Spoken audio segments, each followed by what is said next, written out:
5 seconds. Start. மாண்புமிகு தலைவர் அவர்களே, மாவட்ட நிர்வாகத்தை பற்றிய மானியத்தை ஆதரிக்கும் முறையில் 2 வார்த்தைகள் சொல்ல விரும்புகிறேன்.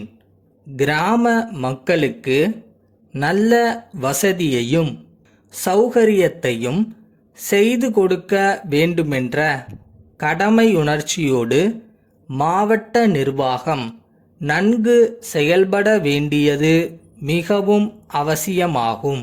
நாம் சுதந்திரம் பெற்ற பின் ஆங்கிலேயர்கள் தமக்கு பின்னே விட்டுப்போன அதிகார வர்க்கம் பழைய மனப்பான்மையை விட்டுவிட்டு மக்களுக்கு சேவை செய்வதே தம்முடைய முக்கியமான நோக்கம் என்று கருதி வேலை செய்ய துவக்கியிருக்கிறது.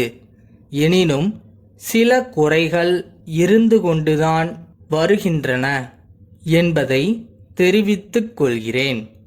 மாவட்ட ஆட்சித் தலைவர் முதலிய அதிகாரிகள் பொறுப்பு உணர்ச்சியோடு நிர்வாகத்தை நடத்தி வருகிறார்கள்.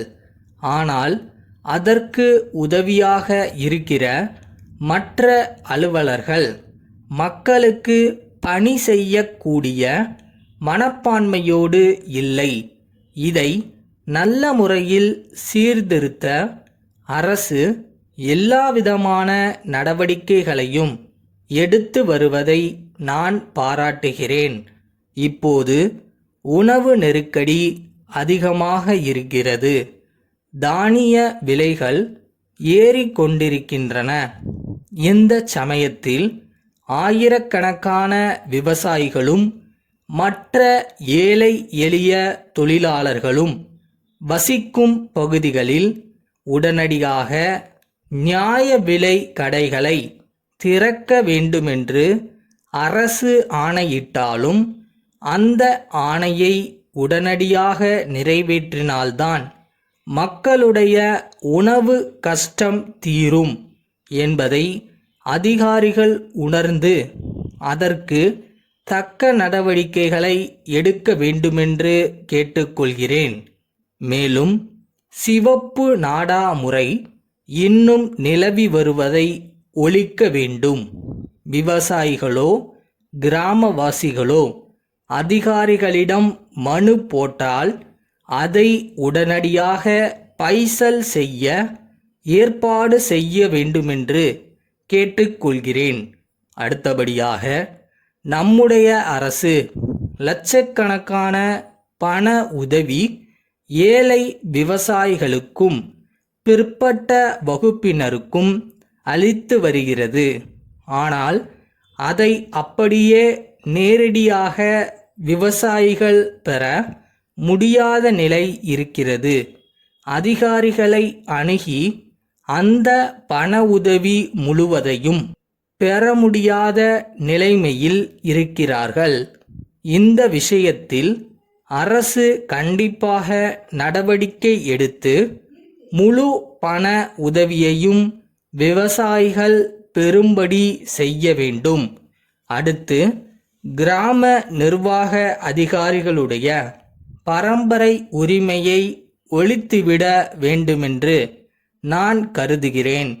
அவர்களுக்கு போதிய ஊதியம் கொடுக்கப்பட வேண்டும் என்று நான் வலியுறுத்தி கூற விரும்புகிறேன். நமது அரசுக்கு தேவைப்படும் அடிப்படை புள்ளி விவரங்களை அவர்கள்தான் சேகரித்து கொடுக்கிறார்கள். அப்படி கொடுக்கவும் கடமைப்பட்டிருக்கிறார்கள். அவர்களிடம்தான் மாணவர்கள் செல்ல வேண்டியிருக்கிறது. விவசாயிகளும் அவர்களிடம்தான் செல்ல வேண்டியிருக்கிறது. அப்போது எல்லாம் அவர்கள் தங்கள் பொறுப்பை உணர்ந்து உடனடியாக தங்கள் பணியை புரியும்படி செய்ய வேண்டும். தங்கள் ஊதியம் மிகவும் குறைவாக இருக்கிறது என்ற உணர்ச்சியை மட்டும் வைத்துக்கொண்டு அவர்கள் தங்கள் கடமைகளை சரிவர செய்யாமல் இருக்கும்படி விடக்கூடாது. அவ்வாறு அவர்கள் இருப்பது வருந்தத்தக்கது. கமுதி வாசன் கூட்டமைப்பிலிருந்து கமுதி திரு சுந்தரமூர்த்திக்கு எழுதும் கடிதம். அன்புடையீர், தாங்கள் எங்களுடைய நீண்ட கால வாடிக்கையாளர். வாடிக்கையாளர்களின் வசதிக்கும் கோரிக்கைக்கும் இணங்க நாங்கள் புதிய முகவரியில் எங்களது நிறுவனத்தின் ஒரு புதிய கிளையை ஆரம்பித்துள்ளோம் என்பதை மகிழ்ச்சியுடன் தெரிவித்துக் கொள்கிறோம். இங்கே தங்களுக்கு தேவையான எல்லாவித பித்தளை பாத்திரங்களும் எவர் சில்வர் பாத்திரங்களும் தட்டுமுட்டு சாமான்களும் கிடைக்கும். குறிப்பாக திருமண சுப காரியங்களுக்கு தேவைப்படும் அனைத்து சாமான்களும் தயாராக உள்ளன. பழைய பாத்திரங்களுக்கு பதிலாக புதிய பாத்திரங்களையும் பெற்றுக்கொள்ள வசதி செய்யப்பட்டுள்ளது.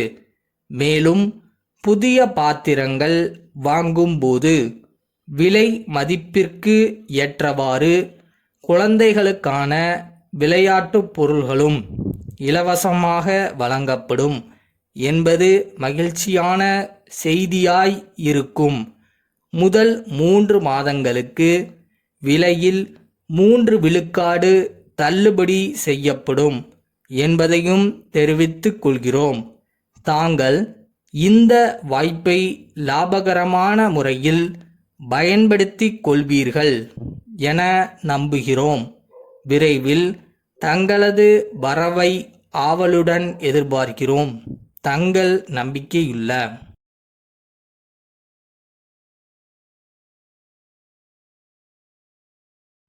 உங்களுக்கு பின்னாடி ஒரு பெரிய வைராக்கியமும் வெறியும் இருக்கு. நினைச்சதை எவ்வளவு தடங்கள் வந்தாலும் நான் சாதிப்பேன்றதை மட்டும் மனசுல ஃபிக்ஸ் பண்ணிக்கங்க.